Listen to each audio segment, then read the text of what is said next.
వ్యవసాయ మార్కెట్ యార్డును ఈరోజు రైతుల ఆహ్వానం మేరకు మరి మాజీ శాసనసభ్యులు పెద్ది సుదర్శన్ రెడ్డి గారు గతంలో సివిల్ సప్లైస్ కార్పొరేషన్ చైర్మన్ గా కూడా పనిచేసి రైతులతో చాలా అనుబంధం ఉన్న నాయకుడు సుదర్శన్ రెడ్డి గారు వారు మా నర్సంపేటలో ఒక దయనీయమైన పరిస్థితి ఉన్నది.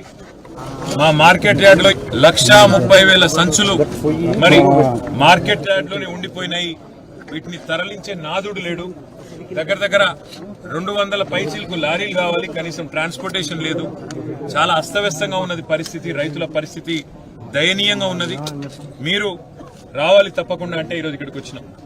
వచ్చిన తర్వాత ఇక్కడ ఉండే స్థానిక రైతులతో మాట్లాడితే నిజంగా కూడా కళ్ళల్లో నీళ్లు తిరిగే విధంగా ఇవాళ రాష్ట్రంలో రైతుల పరిస్థితి.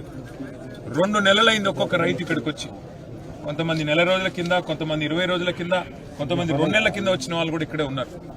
పండించింది చాలా కష్టపడి మరి ప్రభుత్వం సహకరించకపోయినా, రైతు బంధు వేయకపోయినా, యూరియా సక్కగా ఇయ్యకపోయినా, యూరియా కోసం 2, 3, 4 రోజులు లైన్లలో నిలబడి కష్టపడి ఇలా పండించిన పంటను ఇక్కడికి తీసుకొని వస్తే ఇక్కడ ఈ సెంటర్లో వ్యవసాయ మార్కెట్ యార్డ్లో నర్సంపేటలో కనీసం సంచులు ఇచ్చేటోళ్ళు లేరు, శృతులు ఇచ్చేటోళ్ళు లేరు, మంచినీళ్ళు పోసేటోళ్ళు లేరు.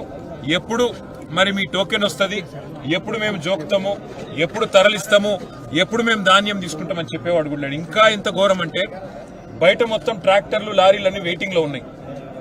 ఆ వెయిటింగ్ ఛార్జీలు కూడా రైతులే కట్టుకోవాలి, మేము కట్టము, మేము చూడము.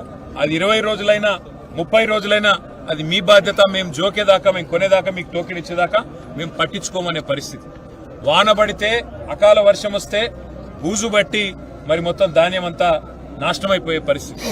ఒక దయనీయమైన, చాలా హృదయ విదారకమైన పరిస్థితిలో ఇవాళ రాష్ట్రంలోని రైతులున్నారు.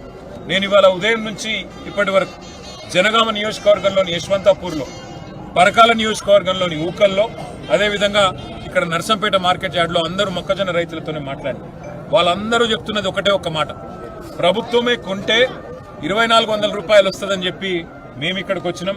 బయట 1,800, 1,700 కొనే పరిస్థితి ఉన్నది. కానీ దాంతో మాకు లాభం రాదు. కొంత ఒక 400, 600 రూపాయలు ఎక్కువ వస్తుంది క్వింటాల్కి అని చెప్పి ఇక్కడికి వచ్చినాం. కానీ మమ్మల్ని పట్టించుకుంటున్న లేరు అని చెప్తున్నారు. ఇవాళ వాస్తవానికి ఈ పరిస్థితి రావడానికి ఒకటే కారణం: సివిల్ సప్లైస్ కార్పొరేషన్ లో రేవంత్ రెడ్డి ప్రభుత్వం చేసిన కుంభకోణం వల్ల, రేవంత్ రెడ్డి ప్రభుత్వం చేసిన అవినీతి వల్ల ఇలా సివిల్ సప్లైస్ కార్పొరేషన్ కు రూపాయి అప్పు పుడతలేదు. మార్కెట్లో 1,06,000 కోట్ల అప్పు సివిల్ సప్లైస్ కార్పొరేషన్ నెత్తి మీద పెట్టింది రేవంత్ రెడ్డి ప్రభుత్వం. ఆ కార్పొరేషన్ ని కుంభకోణాల్లో ముంచేసింది. దానివల్ల కార్పొరేషన్ కు ఒక పైస వస్తలేదు. మరి ఆ కార్పొరేషన్ కు పైసలు వస్తలేవు. సివిల్ సప్లైస్ వాళ్ళు వడ్లు కొనాలి, మార్క్ఫెడ్ వాళ్ళు మక్కలు కొనాలి. ఇలా రేవంత్ రెడ్డి ప్రభుత్వం చాలా తెలివిగా ఏం చేస్తున్నదంటే, సివిల్ సప్లైస్ కార్పొరేషన్ కు పైసా ఉడతలేదు కాబట్టి మార్క్ఫెడ్ ద్వారా 22,700 కోట్ల అప్పు తీసుకొని ఆ అప్పును మక్కలకు ఇవ్వకుండా ఆ పైసలు మొత్తం ఇవాళ వడ్ల కొనుగోలుకు మళ్లించే ప్రయత్నం చేస్తా ఉన్నారు. దానివల్ల ఇవాళ నెల రోజుల కింద తెచ్చిన ధాన్యం 15 రోజుల కింద జోకి కొన్నా రూపాయి ఇంతవరకు పడలేదు, అర పైసా కూడా ప్రభుత్వం ఇవ్వట్లేదు. అంటే కుంభకోణాల్లో కూరుకుపోయిన ప్రభుత్వానికి ఇవాళ ఉన్న పరిస్థితి ఏంటి అంటే, మార్కెట్లో అప్పు పుట్టదు, కనీసం ధాన్యం కొనే తెలివి లేదు. అటు వరి ధాన్యం కానీ, ఇటు మొక్కలు కానీ కొనే తెలివి లేదు. ఇవాళ రాష్ట్ర ప్రభుత్వాన్ని మేము సూటిగా అడుగుతున్నది ఒకటే: రేపటితో సరిగ్గా 4 ఏళ్లు రాహుల్ గాంధీ గారు ఇదే వరంగల్ జిల్లాకు వచ్చి ఆర్ట్స్ కాలేజీల మీటింగ్ పెట్టి ఆ రోజు 34 హామీలు ఇచ్చిండు ఈ రాష్ట్రంలోని రైతులకు. 15,000 రైతు భరోసా ఇస్తామని, భూ యజమానులకే కాదు కౌలు రైతులకు రైతు భరోసా ఇస్తామని, ధాన్యం కొనుగోలు అద్భుతంగా చేస్తామని, కనీస మద్దతు ధర కాదు ప్రతి పంటకు 500 బోనస్ ఇస్తా అన్నాడు. మక్కలకు 500, పత్తికి 500, వడ్లకు 500, ఇంకా అన్ని పంటలకు 500 బోనస్ అని చెప్పి బోగస్ మాటలు ఇన్ని చెప్పినారు. చెప్పడంతో పాటు 2 లక్షల రుణం ఒకటేసారి మాఫీ చేస్తామని చెప్పినారు. ఒక్క హామీ నెరవేర్చిండ్రా? 4 ఏళ్ల కింద రాహుల్ గాంధీ చెప్పిన మాటలో ఒక్కటన్నా నిజమైందా? దయచేసి ఈ ప్రభుత్వం చెప్పాలని చెప్పి నేను కోరుతా ఉన్నాను. కనీసం యూరియా ఇచ్చే ముఖం లేదు మీకు. యూరియాను కూడా కేసీఆర్ గారి నాయకత్వంలో ప్రభుత్వం ఉన్నప్పుడు ఆ రోజు ఒక ఫోన్ కొడితే, ఒక ఆటో సోదరుడికి ఒక ఫోన్ కొడితే పొలం కాడికి యూరియా బస్తాలు వచ్చేది. ఇలా పరిస్థితి నుంచి యూరియా కోసం 3-4 రోజులు చెప్పుల లైన్లో పెట్టి బోదిన రోజులు, మళ్ళీ అక్కడికి ఇవాళ మార్కెట్ యార్డ్కి వచ్చి 1-2 నెలలు పడిగాపులు కాసే పరిస్థితిలో ఈ రాష్ట్రంలో ఒక దయనీయమైన హృదయ విదారకమైన పరిస్థితుల్లో రైతులున్నారు. వాళ్ళ కళ్ళలో కన్నీళ్లు కూడా ఇంకిపోయిన పరిస్థితి అలా కనబడతా ఉంది. అందుకే రాష్ట్ర ప్రభుత్వాన్ని మేము చెప్పేది ఒకటే, ఎద్దేడ్చిన వ్యవసాయం బాగుపడది, రైతేడ్చిన రాజ్యం బాగుండది. ఇకనైనా సిగ్గు తెచ్చుకోండి రేవంత్ రెడ్డి గారు. బ్రోకర్ పనులు బంద్ చేసి ఎంతసేపు భూములు ఎట్లా అమ్ముదాం, పైసలు ఎట్లా దొబ్బుదాం, కమిషన్లు ఎట్లా తీసుకుందాం, ఢిల్లీకి మూటలు ఎట్లా పంపుదాం, కుర్చీలు ఎట్లా కాపాడుకుందాం, అది కాదు నువ్వు చేయాల్సిన పని. ఇవాళ నువ్వు రాష్ట్రానికి ముఖ్యమంత్రివి. 70 లక్షల మంది రైతులు నీ దిక్కు చూస్తున్నారు. రైతు బంధు అయ్యవు, నాట్లప్పుడు పడాల్సిన రైతు బంధు ఇవాళ పంట కోతకొచ్చి పంట కుప్పలు పెట్టి ఇవాళ మార్కెట్ యార్డ్లోకి వచ్చినా రైతు బంధు వేసే తెలివి లేదు నీకు. మొత్తం నీ దృష్టి అంతా పైసల సంపాదన మీద, బ్రోకర్ పనుల మీద తప్ప ఇంకోటి లేదు. సిగ్గు తెచ్చుకో, రైతుల తరపున నిలబడు. నువ్వు రైతు బిడ్డనని చెప్పుకుంటావు, రైతుల తరపున నిలబడు, మొత్తం ధాన్యం కొను. నువ్వు కొనకపోతే నిన్ను విడిచిపెట్టం. ఎక్కడికక్కడ ప్రతి మార్కెట్ యార్డు ముందు, ప్రతి కొనుగోలు కేంద్రం దగ్గర, ప్రతి ఊర్లో మేము రోడ్డెక్కుతాం, ఎక్కడికక్కడ అష్టదిగ్బంధం చేస్తాం.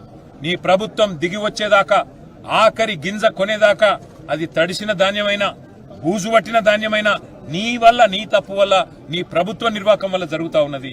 లేదా ఎప్పటికప్పుడు వచ్చింది కొంటే బాధనే లేదు. కేసీఆర్ గారు పెట్టినట్టు 7,000 కొనుగోలు కేంద్రాలు పెట్టి బ్రహ్మాండంగా ఎక్కడికక్కడ ఏ ఊరికి ఆ ఊరు కొంటే అయ్యేపోతుండే ఈ పాటికి. కానీ నీ తెలివి తక్కువతనం వల్ల, నీ ప్రభుత్వానికి ప్రణాళిక లేకపోవడం వల్ల, అవినీతి కుంభకోణంలో సివిల్ సప్లైస్ మరి కార్పొరేషన్ ముంచడం వల్ల ఇవాళ కనీసం మార్కెట్లో నీకు పరపతి లేకుండా పోయింది. మా నాయకుడు సివిల్ సప్లైస్ కార్పొరేషన్ మాజీ అధ్యక్షుడు పెద్ది సుదర్శన్ రెడ్డి గారు సంవత్సరంన్నర నుంచి కొట్లాడుతున్నాడు.